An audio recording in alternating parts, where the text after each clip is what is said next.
Good afternoon, everyone. This is Ann Lindsley from Bel Air High School in Houston, Texas again, and I'm here today to begin our first of our review sessions for AP Human Geography. So I hope everyone's had a good day, been able to avoid the storm so far. We'll wait and see what happens with us right now. All righty, so let's get started. So yesterday I gave you some questions and I want to go over those. It just gets back in the frame of thinking, kind of warm up thinking about geography, put everything else aside that we've been doing all day, and kind of go back over those questions and consider them. And actually one of these questions we're going to see shows up even today in the topic that we're going to cover. So the first question asked about to explain the impact of ecotourism on the local economy of the tourist destination. So what did you put down? If anyone thought about it, think about it really quick if you didn't. But think about how would I answer this question? Explain the impact. That means something has to happen at the local location where this ecotourism is being conducted, okay? And it can be a positive or a negative, either way, depending upon how you want to do it. The whole key here is the explain. Explain the impact. So what are some things that you might have put down? Did you put down increased employment? I hope so. More jobs mean more money coming in. More money would equal better quality of life, perhaps, more infrastructure, more building but you're building in an area that's an area of ecotourism. So that might be kind of counterproductive, but that still is an impact. More money for improving the quality of life in the area. Perhaps the ecotourism would bring in other economic opportunities for other kinds of businesses. But once again, you want to consider what could happen to this environment that people are coming to for the purpose of being in that local environment. The other thing, also keep in mind that ecotourism deals with culture as well. And you could have a loss of culture or a cultural assimilation with the local culture from the others that are coming in. So a loss of culture could also be a factor. So, so you have economic and you also have social factors. You got to be careful though with your social factor. You're going to have to tie it to economic. So be super careful with that. All right. So the next question, explain why there is an increasing demand for natural resources as development levels increase. So we talked about this yesterday. And it's one of the standard processes that happens as countries move from developing to more developed to developed levels. All right. So developing countries, they want all of the stuff, all of the consumable goods, the easier life, the better housing that we have in the developed world. And are they not entitled to that? But what happens when that does happen is that they then are also placing a demand on the natural resources. So ultimately, we have to figure out how to accommodate that without depleting those natural resources.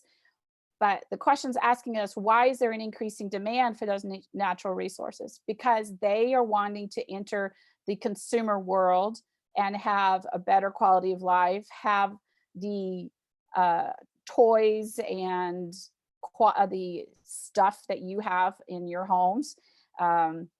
They want the cell phone and the computer and the car and just a better quality of life as well. And so that's going to require more natural resources to meet that demand.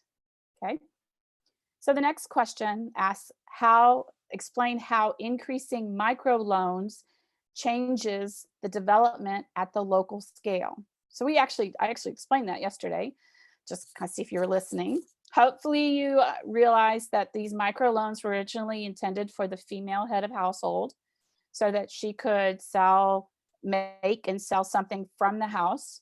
So it is a very low interest, small amount of money to stimulate her being able to do this type of business. This type of cottage industry is what it's referred to as. And then she sells those items to other people in the village, in the town, making extra money for herself. And then that money then stimulates development in her family. So it improves once again the quality of life, because now she can take that extra money and use that to take her child to a doctor, to get vaccines, to get better health care when they get sick, perhaps provide for better housing, pay to send the children to school. Schools frequently in developing countries are not free in a lot of cases, and so you have to pay. And so those will become choices. And so if you're making a little extra money, then you can afford to send your children to school. Also pay for better food. So better food makes a person healthier, makes them be able to do their schoolwork, and it creates a better quality of life. So the microloans allow her to be in charge of that money, to produce something that she then is getting value from, that she sells in order to increase the value in her own family's quality of life. And then it has a domino effect where this has gone on, in that multiple peoples in a town or a village obtain these microloans, and they engage in this type of local commerce, and it has shown to improve the quality of life in those smaller areas. Okay, so it's coming from the bottom up instead of from the top down. All right, so those were our questions that we had left over from yesterday. Starting today, our questions are going to kind of change a little bit, but that's because we're getting closer to the AP exam, and I want to be able to give you questions that are going to be similar to what you are likely to see in terms of the way they're written and in terms of the way they're stacked, everything like that. So let's talk about the exam for a few minutes, because the information was just released recently on this. And since this is the first review session, we're going to constantly remind you about this stuff in case you haven't seen it, your teacher hasn't been able to tell you about it, or you haven't read the messages from College Board, or you tune in and tune out. So hopefully we can catch you somewhere along the way. So first of all, College Board has a new page, if you want to refer to it, for updates for you for the exam. Also, any teachers that are listening, this page, AP Coronavirus Updates at .collegeboard.org/students. There's one that's also / educators, I think it says, or teachers maybe. That allows you to be able to look at all of the published information that has been made available about any of the AP courses. So students, it's not just this course, it's all of the courses you can pick from and look at that. But we're going to talk about just our course. So the date for the scheduled exam is May 12th. You do need to look at the information, because it's going to tell you what time zone you're in. I purposely did not put the time on here because my time zone is going to be different. I'm Central Standard Time. Maybe some of y'all are hopefully in a lot of different locations. And those of you that are in China, I'm really sorry, 1 a.m. in the morning. Anyway, so what is going to happen here? First of all, you're going to have only 2 free response questions. One question is 25 minutes long, and then you'll have 5 minutes to upload it into the College Board system. Okay, this particular question will represent 55% of your score that you're going to receive for the exam. This question also will have 2 stimuli. So it'll have 2 visuals. And those visuals could include data, it could include images and/or maps. Okay. So a lot of the stuff that I use all the time in my classes that I've been using here with you guys, I always tell my students that is all fair game for the types and styles of maps that you could see. When we have the printed exam, though, they're in black and white. I don't know if these are, I need to ask that question. Usually they're in black and white or grayscale, but I'm not sure how they're going to do it with this year. I will ask that question and get back with you on it.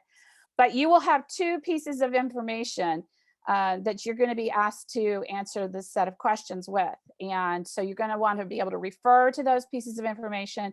And like every visual that I've put up here, and like I always am telling my students, read everything around the edges, read the title before you start trying to figure out what the map is telling you.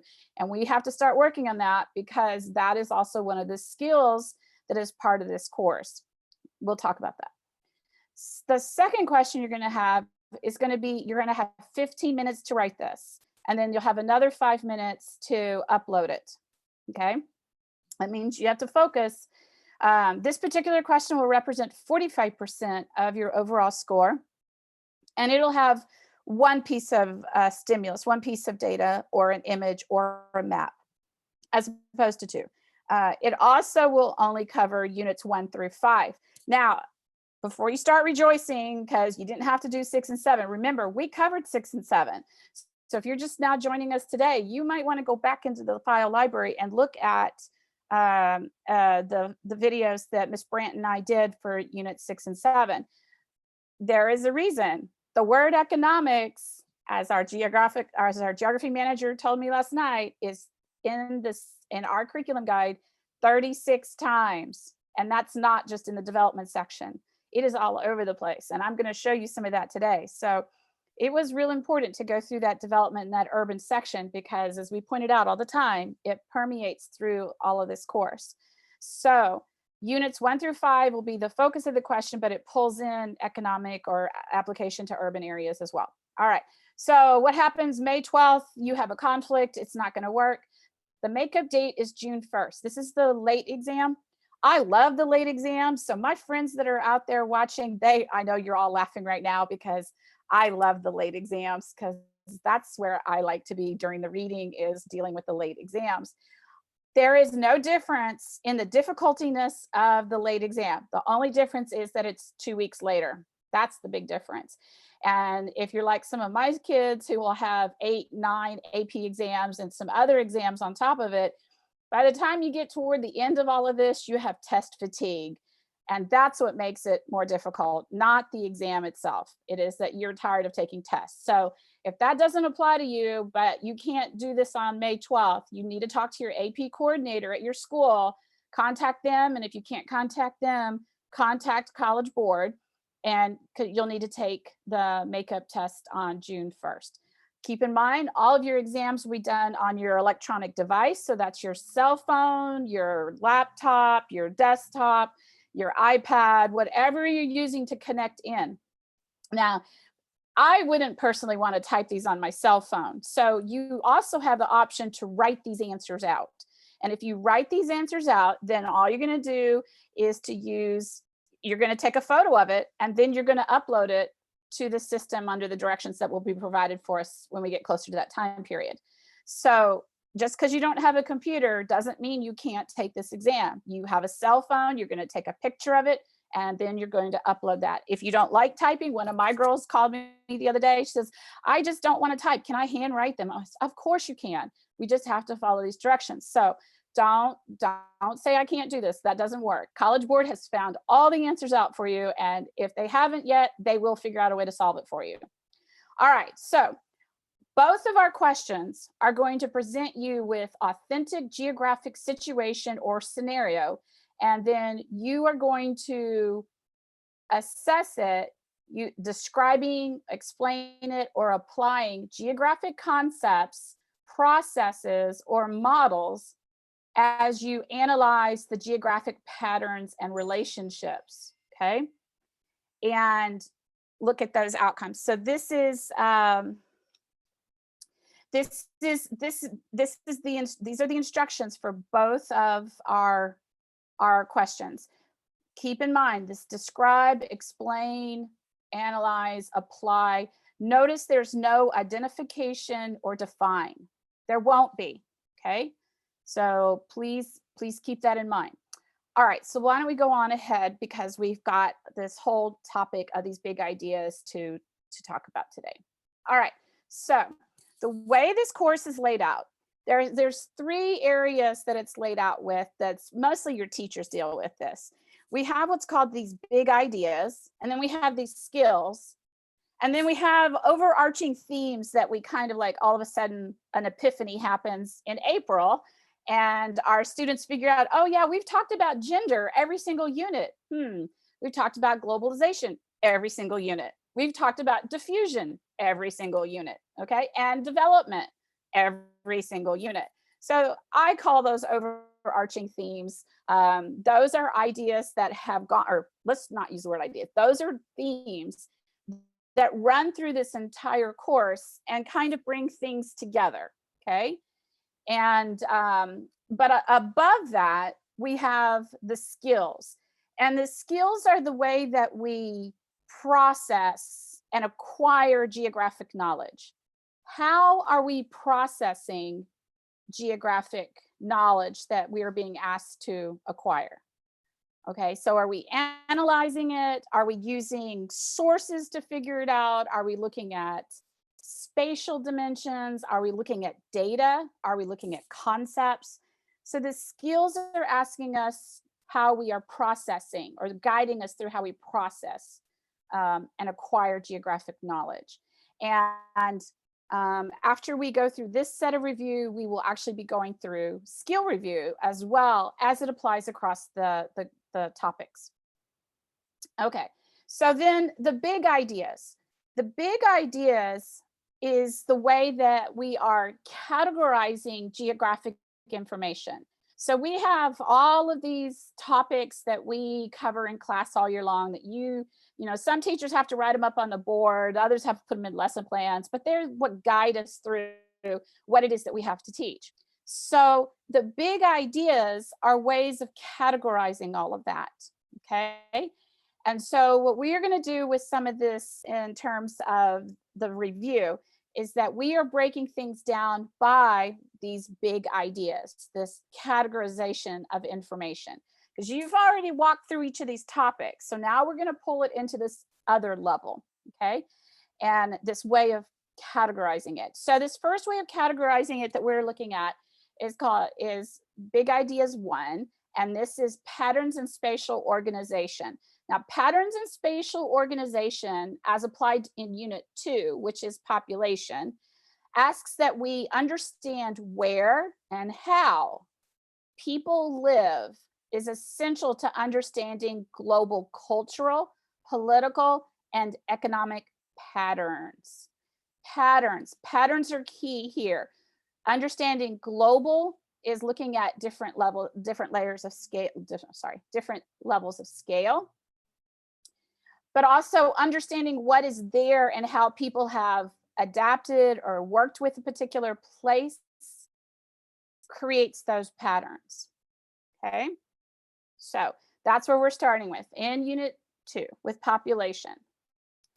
All right, so we look at this, should look familiar, would have been the first topic you would have addressed when your teacher started population with you. Physical and human factors that influence population distribution. And I am extremely certain that your teachers went over the river valley civilizations. They talked about physical factors. Why don't you have dense populations living in mountains? Why do they live in the foothills or the river valleys?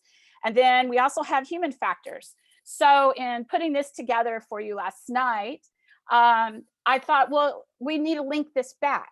We need to link this back to what some of you who've had world history may remember, link it back to how do we know why people settled where they did when they did? What were their purposes or their intents? So we have our physical factors, which include climates, landforms, water bodies. We have our human factors, which include culture and economics and history and politics. Those are kind of broad. But if we go and we look through periods of time, why did people settle where they did? Why did these become areas of large concentrations? And in some cases today, mega and meta cities, 10 and 20 million size populations. So our river valley civilizations, it tells us right there, our river valley civilizations, why in the river valleys? Fertile lands, access to transportation, security in even some cases.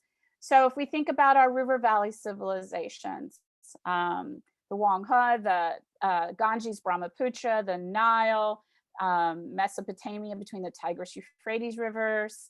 If we look in those areas, but are those the only areas that we had people that were settling on rivers? No, river valleys in general. Keep in mind the whole Rhine. This is one of the densest areas of Western Europe is along the Rhine River. The area of the Amazon and the Paraná rivers in South America. In the United States, the Missouri and the Mississippi. Not high dense population, but extremely valuable to us. And running right through here. Okay, so These areas are going to allow for sedentary agriculture. Cities are going to develop out of that. Populations are going to begin to expand.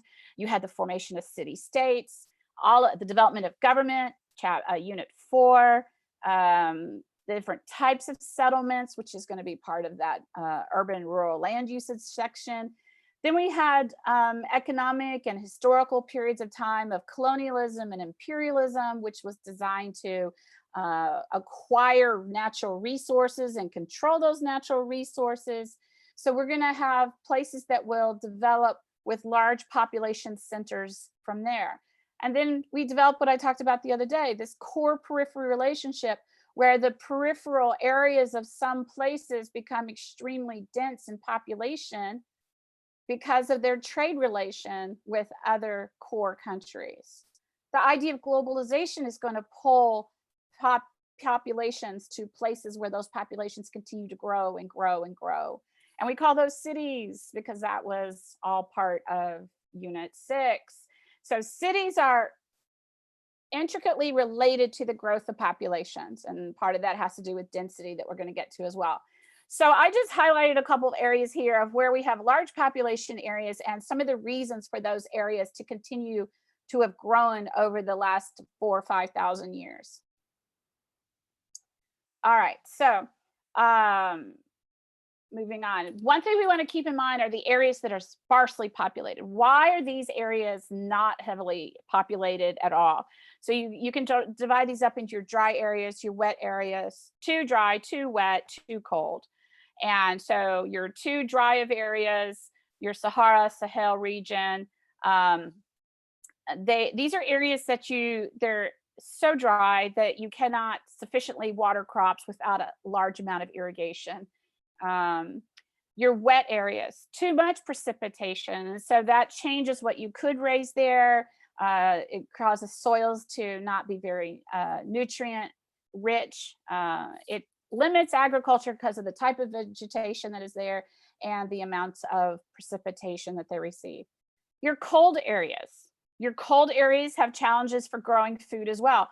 All of these are issues for growing food. If we can't grow food and we can't buy food, then we can't live there. We have to be able to provide for the basic needs of the population, and that is for them to be able to eat and have shelter, okay?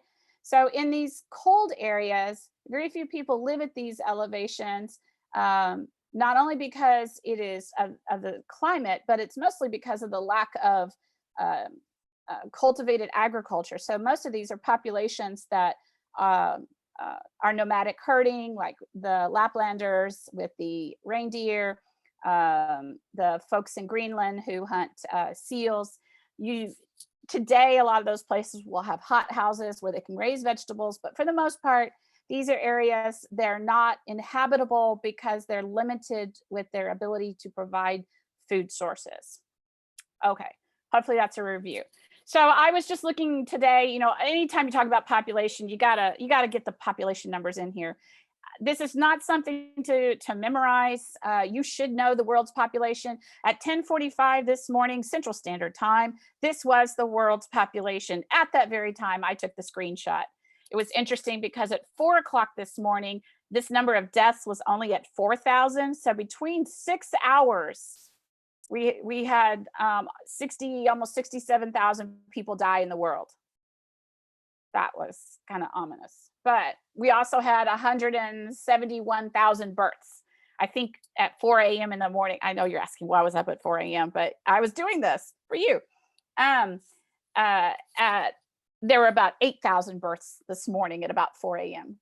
So anyway, the numbers are kind of interesting. No, we're not going to ask you for these numbers on the AP exam. But, if you get on Jeopardy, it'd be good for you to know. All right. The current world population of some selected countries is what you're seeing here. These are not the largest, all of the largest ones, but these are some of the most influential countries. And the standard, oh my God, she gave me a chart. What in the world am I going to do with it? I'm not going to do anything with it except remind you that you probably should have seen the top 10 most populated countries in the world. But I am going to ask you, what do these places, if I had to categorize this information into 2 different categories, What would be the two obvious ones? I have the United States here, and I have Russia. And then China, India, Indonesia, Pakistan, Brazil, Nigeria, Bangladesh, and Mexico. I would split these between developed and developing. And you'll notice that if you look at the top 10 countries in terms of population in the world today, 2 of them are in the developed world, and the other 8 are in the various stages of the developing world. Okay. Something to consider, because if you looked at this data from 50 years ago, and I'm sure you did in class because you have excellent teachers, and I know that they brought that out to show you how we see this changing, that you will have seen that in the past, there were more from the developed world. Japan, for one, was in there, and now they have dropped down below these. All right, so let's go on. All right, so the very first topic in here is dealing with population distribution. Now, once again, we specifically have to look at the factors that illustrate patterns of population distribution. And then we have this other aspect of scale of analysis. So this type of map here, the United States population shown by states. This is something you see in your elementary school textbooks. Okay, my students will know why I don't like those. This map in the middle by county is giving us a little bit better information. Look at the difference between the state population and the county information. If I'm looking for patterns of population distribution, is this one that is using the states really showing me any kind of a pattern? At the state level, it's telling me yes. At the state level, those are the top: Texas, California, Florida, Georgia's in here, New York, Pennsylvania, Ohio, and Illinois. Okay, well, that's really not giving me a good pattern. So if I look at counties, counties are giving me a different scale here. I'm looking at the counties that are that have more population, or a higher population per square mile. And the darkest color on here, which is the highest value, has over 300 or more people per square mile. Okay. So hopefully my students are saying, oh, but wait, what's the next question? The next question is, how is this not completely a good comparison as well? Any ideas? Thoughts? Okay, well, hopefully there's some here in Houston that are saying, because these counties over here in Nevada, all of these west of really the Mississippi River, they start getting larger and larger, and we're comparing them to counties that are a lot smaller over here, smaller in size. That's my point. So we don't have these same size counties, but that doesn't really disturb our pattern so much that we're looking at, because we're actually looking for population per square mile. And so we're able to still see a good pattern, a good clustering here in the megalopolis. I dropped that urban unit in there for you. We have another good pattern cluster here around the Great Lakes, Chicago, all the way over to the Detroit region. We have, what I always find fascinating is this right here, this line. You can follow this line all the way up. Isn't that cool? And then it connects over to here. That's called I-35. It connects over. Yeah. Anyway, so we see this kind of a pattern: heavy, more population density in the counties to the east of the center point now of the United States, the Mississippi, Missouri area. We can also look at it at a different level of scale, where each dot is representing a town of 1,000 people. So if you look at the dot map compared to the county map, we have what appears to be more distribution than what we have here with the county. A county, in many cases, is going to have more than one town. That makes a difference. The county I'm in, it has one massive city and a couple of little tiny towns. Anyway, but you have a lot, or a greater amount of density in this area when portraying it as a dot map. So we're looking at things at different levels of scale. We're looking at patterns of population density at different levels of scale. Let's look at it another way. Sorry, I went Texas. It was easy to pull up. Easy to pull this up. So here in Texas, we have we're looking at population distribution again by scale and looking at the data. So this is census data by county. So we're looking at population by county. We see this line right here from Austin all the way up to Dallas-Fort Worth area. We see this cluster around what is Houston. We have a couple other little pockets, Lubbock and Amarillo, El Paso. All right, so we look at this. Is this really giving me a detailed information about the population distribution? This particular county right here is 779 square miles. And if I look at from this information, I'm just assuming it's all packed. Well, given an average business day, I think it is, but anyway.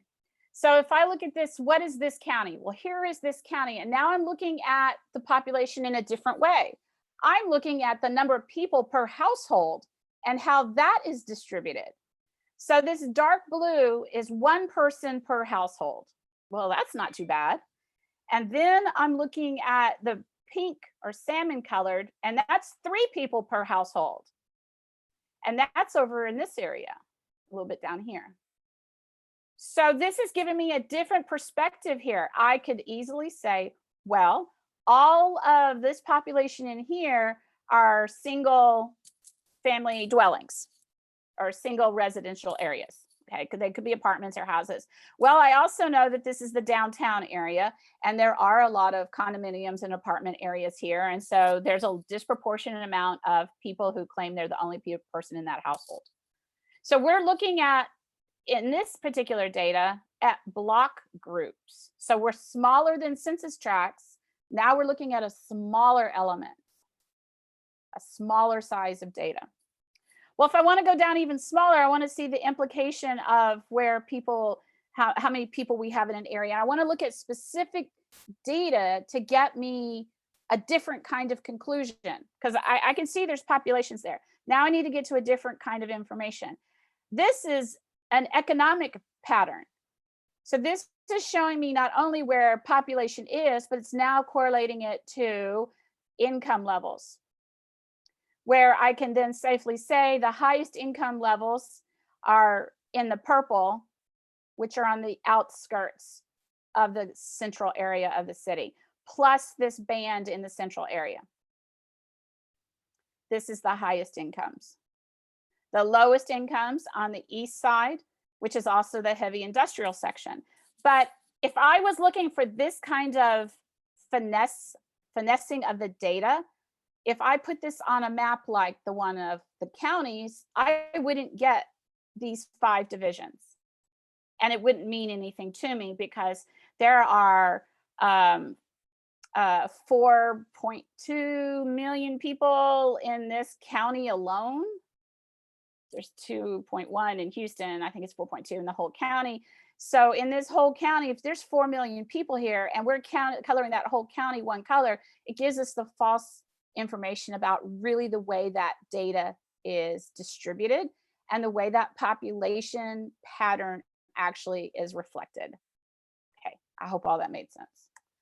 All right, the next topic that we look at with population distribution and patterns is we're looking at it in terms of density. So we have 3 ways of looking at density, and I am 100% certain you've probably seen these maps.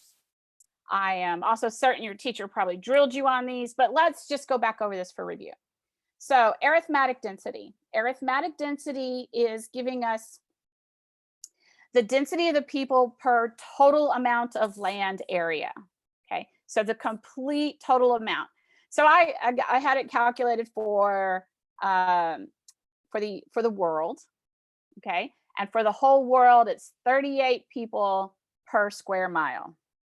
Useless, it's useful trivia. Okay, so dinner conversation. Anyway, is this beneficial to us to know this? Do we need to know arithmetic density when so much of the land itself cannot be lived upon? Keep in mind, you've got the tundra region of Siberia and also of Canada. You have the desert regions of Australia, the Sahara, the Sahel has some areas also deep into the Amazon, deep into some of these other desert areas. So this is taking in all of these areas that we also don't live in. So it's not as useful as our other two. So physiological density. Physiological density is measuring the number of people per arable unit of land, per arable unit of land. So if we see this mapped out, we see higher population densities in some of these smaller areas of land that also have some other environmental constraints to them. Like, for example, in Saudi Arabia, the Rub al Khali here, your population is distributed not in the desert area, but it's still a high population. And when you divide that about in your arable land, it's going to show a higher physiological density. Okay, so a high physiological density suggests that the available agricultural land is being used by more than just agriculture, and it may reach its output limit sooner than a country that has a lower physiological density. So once again, a land with a higher physiological density, okay, so like Saudi Arabia, it suggests that the agricultural land is being used by more, and it may reach its output limit sooner, meaning that Saudi Arabia has various cities in there, large town settlements, and they're in areas that are in arable land. And so they may run out of arable land sooner than a place that has a lower physiological density, say, for example, Turkey, okay? So physiological density, we're going to come back to that because it also relates with our next one, agricultural density. Now, agricultural density is the one you kind of have to be careful with here because agricultural density has some implications and you either know what those are or you don't. And there's no way to like just try to assume it. So agricultural density is the ratio of the number of farmers to the amount of arable land. So only those who are engaged in agriculture. So keep in mind, in the United States, less than barely 3% of our entire population has anything to do with agriculture. And that 3% feeds the world's population. But we use that in order to determine our agricultural density. So the United States has a very low agricultural density. So a low agricultural density, like what we have, has some implications. And it's those implications that we have to then consider. So if you have a low agricultural density, what does that say about development? If you have very few farmers feeding the world's population, how are they doing it? Anybody? Did you say with tractors and mechanical equipment? You are 110% correct. Lots of tractors, lots of mechanized equipment, highly efficient, tolerable crops that then with very little assistance, farmers can go out and harvest the crops. Someone drives the truck next to it, loads the grain into the trucks. Anyway, you don't have to have so many people engaged in agricultural activities in a developed country that has mechanized agriculture, as opposed to India, where 80% of the holdings in India are small marginal farmers who own less than 5 acres. Here in the United States, an average farm in the United States ranges from 500 to 1,000 acres. And that you definitely want to use tractors with. The small ones that are 5 acres is a lot of what you should already know as subsistence agriculture. So keep in mind, to talk about agricultural density, you have to pull that information in from your agricultural unit as well, okay? So the key to this is that your agricultural density is going to help you to understand the development status of a country, okay? or at least of the agricultural sector. All right, a lot of words here. Look at the ones in red. In this particular area here, the method used to calculate population density reveals different information about the pressure of the population. Oh, yes. So anyway, arithmetic density is telling us there's areas that are urbanized. Physiological density is telling us that there are areas that food is being produced where it also is supporting the land. And agricultural density is telling us that are we developed or less developed. All right, consequences of population distribution. Consequences of this can be political, economic, or social. When we look at the element of high density versus low density, we typically find that more stable governments have high population densities. They have a high degree of dense urban areas. They also have increased cultural diversity. And economically, areas of high population density have a variety of jobs. They have a robust migration in and out. They engage in international trade and transnational companies in general. Whereas low density areas have limited job opportunities. They are somewhat socially isolated, somewhat by intent. And then some of them also tend to be unstable politically. So some of those will have a lower population density in comparison. All right. And this also is dealing with the provision of healthcare. So how do we see healthcare as a factor of the more dense areas? So interestingly enough, 2020 marks the beginning of the decade of healthy aging. I thought that was kind of ironic given what's going on. But anyway, our highest, healthiest countries, Canada and Australia, as well as a few in Europe as well, have the highest global health index. Then if we look over as well as how many physicians there are per 1,000 people, we see that typically this is highest area is in Europe and Russia. This is a standard measurement for looking at any kind of, do they have access to healthcare? First of all, do they have doctors? So given that 2020 is the age of healthy living, this was today's coronavirus update. Go on. All right, consequences of population distribution. This tends to be things that are stressors on the environment and stressors on natural resources, which affects carrying capacity, or our carrying capacity is affected, or affects, I'm sorry, natural resources and the environment.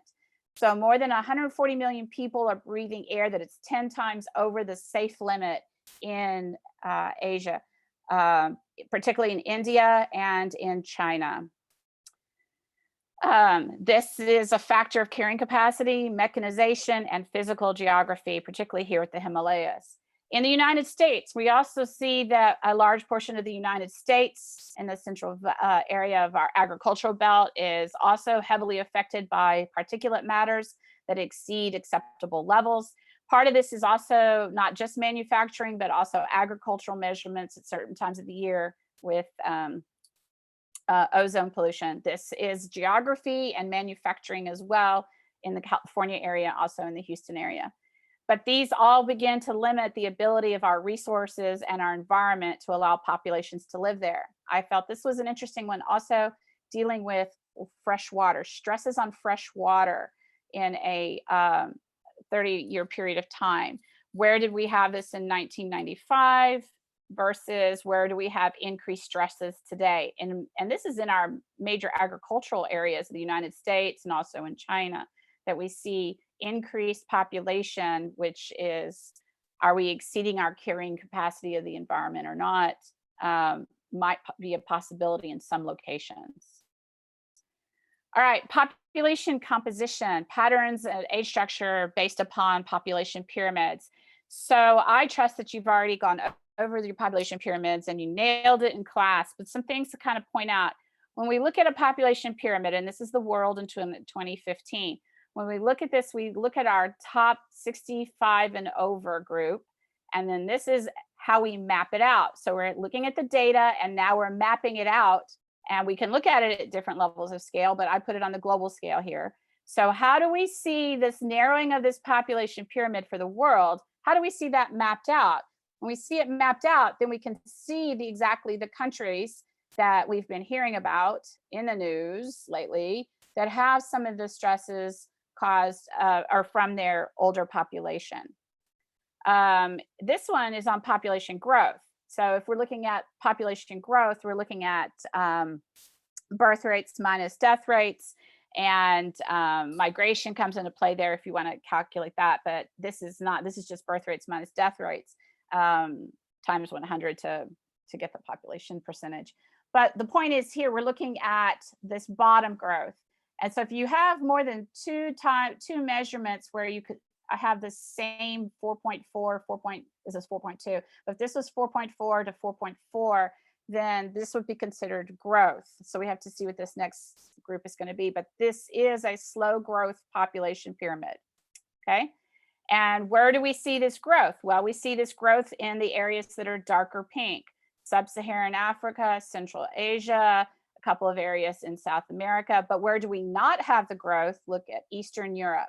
So is this lack of growth from babies not being born, shorter life expectancy, or people moving out? We then have to begin to ask that question, okay? All right, so these are a different kind of selection of population pyramids that are interesting to look at, in part because they have different patterns here. And so we're looking at population pyramids at a different level of scale. Here's the United States, and we have this continually slow growth population pyramid. One thing that always wants to be pointed out is what is happening up here with the women. We know that women have a life expectancy longer than men. Also keep in mind that this is flattened out. So this is women all from the age of 85 and above, but it's not 85 to 90. It is 85 on up. We saw a lady on the news the other day who had her 102nd birthday. So she'd be counted in this, but women live longer than men. And so this is also going to be a factor in here. All right. So if we look at some of these are interesting. Salt Lake City. What accounts? We have to always ask the why. What is going on and why, and then because. But why is this going on in Salt Lake City that we see here? Well, Salt Lake City has a net migration, but it also has a very robust natural increase. And this is contributing to its long history of natural increase, which is also culturally attributed. This one that I'm sure you're like, what is going on there? If you don't know about Ouray, Colorado, it's a tourist ski town.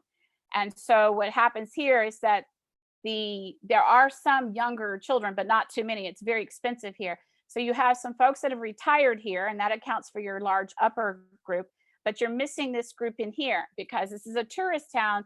Jobs and living is very challenging. And so you have a very small working age population, you have retirees, and so you have an in-migration or a circular migration that is happening for folks that come in and out during various tourist seasons. We see this kind of a pattern like you have here in Christian County, Kentucky. This is actually reflective of a military base. This is Fort Campbell, and you see a larger male and female in this young 20s group, but you have even more men. There's more men in the Army, and so this is going to be larger, but your female group is larger too. But all of this is attributed to the military, Fort Campbell ring right there. You see this kind of a population pyramid. This is Center County, Pennsylvania. When you see this is interesting because you've got males and females, and they're almost close to being well, not quite. This is a university town. They all fall in this same narrow bracket from basically 18 to 24. And it is very disproportionate between the older and the younger and this particular group. The population pyramid of West Virginia is typical of some of our more rural areas.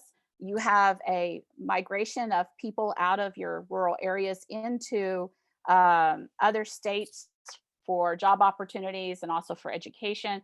And so West Virginia reflects this problem of people leaving the state and not having as many babies being born to offset that.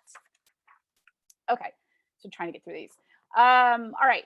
Population pyramids are also used to access population growth and decline, but also to, okay, also to look at what we need to predict for the future. Predict for the future is the key here. I found this great infographic from the Census Department on an aging world. Where are we in 2050 compared to where we are right now or a few years ago in 2015? Look at the areas that are over 65 in 2050. Over almost over 30% of Eastern Europe and Spain is expected to be over the age of 65. The United States, 21 to almost 30% are expected to be over the age of 65. So what does that mean? Well, we have to look at it in two areas, social risks and economic risks. So economically, we have an income tax burden that's now going to fall on a smaller workforce. You also have a pension system that is not getting as many workers paying into it to support the number of workers that are collecting from it. So you're shifting your economic responsibilities. You also have a changing workforce. Who's going to replace the workers currently in the workforce? If they're not coming from within, then you have to consider migration issues. And some countries have challenging issues with allowing migrants to come in to work in all levels of the economic sectors. So we have differing issues with the aging population. In this particular diagram, it's looking at both aging populations, population growth, but also education, levels of education. So we see the areas that have higher education, okay, higher education also have smaller population growths, okay? And that's something that when you went through this unit, you probably discovered that some of that. But as you move up in education, your populations tend to get better controlled to the point that they then become negative or slow growth populations. So these are services that need to be addressed as well. How are we going to handle education levels? How are we going to handle work employment levels for these populations? For example, this is all of Asia. So it includes China and India. So that's 2/5 of the world's population in 2000. And then look at the size of them by the time they get to 2050. These still have to address the goods and services that need to be provided. All right. This is just looking at future predictions of different regions of the world.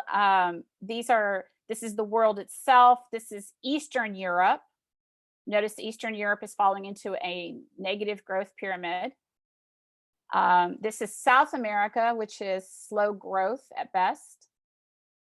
Eastern Asia is down here on our left, which is negative growth. We've already seen that. Eastern Africa is still a steady, robust growth. And then Northern America is a slow growth. This includes Mexico and Canada. So in this particular population, we begin to look at, well, what do we need to plan for at the global scale? What does the future look like? Where is our labor source going to come from? Where do we need to plan for more senior citizen levels? Where do we need to encourage development and encourage opening of new businesses so that we can move populations in? Boy, that was a rush. So where does this connect to all of our units, y'all? Look, every single one of these topics in all 7 of the units includes some of the topics that I just talked about just now, okay? You can go back and look at this and freeze frame it if you want. So AP questions to practice real quickly. With reference to the population structure of this country, explain the challenges for each of the following in 1950. Looking at the population pyramids, we have to read everything, 1950, 2010, 2050. Read all parts of it before we begin to answer it. And keep in mind, this is 1950. We have the counter of that, 2050 is the third one. What happens from a rapid growth to a very much negative growth population pyramid? I want you to think about those two things because Ms. Brandt's going to ask you about those tomorrow. And we have to start looking at how these topics apply across this whole curriculum: economic, social, health, and education. Okay. Lastly, if you still haven't figured out how to connect, cbe.org/tech, and they will help you Now, y'all take care. Thanks for watching. Everyone have a good Easter weekend. Happy Passover. Go for a walk. Look for the geography around you. Think about it. Wear your mask and wash your hands. All right. Have a great weekend. It's a weekend for me. Bye.